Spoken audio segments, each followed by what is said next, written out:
എല്ലാവർക്കും നമസ്കാരം. ഒറ്റ നോട്ടത്തിൽ ഇറച്ചിയെ പോലെ തോന്നിക്കുന്ന എന്നാൽ സ്വാദിലും രൂപത്തിലും ഒട്ടും തന്നെ പുറകിലല്ലാത്ത ഒരു തോരനാണ് ഇന്ന് നിങ്ങൾക്ക് പരിചയപ്പെടുത്തുന്നത്.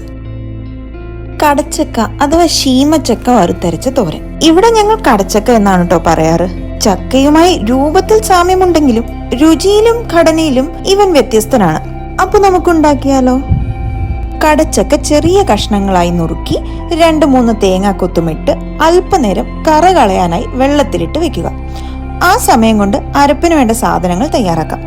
തേങ്ങ ചിരകിയതിലോട്ട് 5-6 ചെറിയുള്ളിയും 2 അല്ലി വെളുത്തുള്ളിയും 1/2 ടീസ്പൂൺ കുരുമുളകും പച്ചമല്ലിയും ഒരൽപ്പം വെളിച്ചെണ്ണയും ചേർത്ത് നന്നായി മൂപ്പിക്കുക. ഒന്ന് നിറം മാറി വരുമ്പോൾ അതിലേക്ക് 1 ടീസ്പൂൺ മുളക് പൊടി, 1/2 ടീസ്പൂൺ മഞ്ഞൾപ്പൊടി, 1 ടീസ്പൂൺ ഉപ്പും ചേർത്ത് പൊടികളുടെ പച്ചമണം മാറുന്നത് വരെ മൂപ്പിക്കുക. ചൂടാറിയതിനു ശേഷം മിക്സിയുടെ ജാറിലേക്ക് മാറ്റി ഒരൽപ്പം വെള്ളവും ചേർത്ത് അരച്ചെടുക്കുക. ഇനി തേങ്ങ ചൂടാക്കിയ അതേ ചീനച്ചട്ടിയിലേക്ക് ഒരൽപ്പം വെളിച്ചെണ്ണയും ഒഴിച്ച് അത് ചൂടായി വരുമ്പോൾ 2 വറ്റൽമുളകും കടുകും ഉഴുന്നുപരിപ്പും പൊട്ടിക്കുക.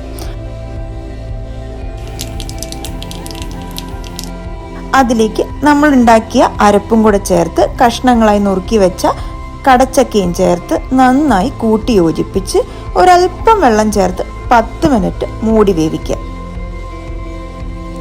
ശേഷം വേവ് നോക്കി ഒന്ന് ഇളക്കി കൂട്ടി ആ അരപ്പെല്ലാം വരണ്ട് വരുമ്പോഴത്തേക്കും നല്ലൊരു മണം വരും. അതിന് നിങ്ങൾ ഉണ്ടാക്കി തന്നെ അറിയണം.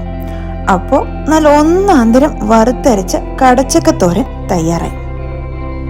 മീനും ഇറച്ചിയും ഒന്നുമില്ലാണ്ട് വിഷമിച്ചിരിക്കുന്ന ഒരു ദിവസമാണെങ്കിൽ ഇങ്ങനെയൊന്ന് ഉണ്ടാക്കി നോക്കൂ. ഇതൊരൽപ്പം മതി ഒരു പിടി ചോറുണ്ണാൻ. ഈ വീഡിയോ നിങ്ങൾക്ക് ഇഷ്ടമായെങ്കിൽ ലൈക്ക് ചെയ്യാനും കൂടാതെ വിവിധ രുചികളിലുള്ള വിഭവങ്ങളുടെ തയ്യാറാക്കൽ കാണാനും ആസ്വദിക്കാനും ഈ ചാനൽ സബ്സ്ക്രൈബ് ചെയ്യുന്നത് പരിഗണിക്കുക.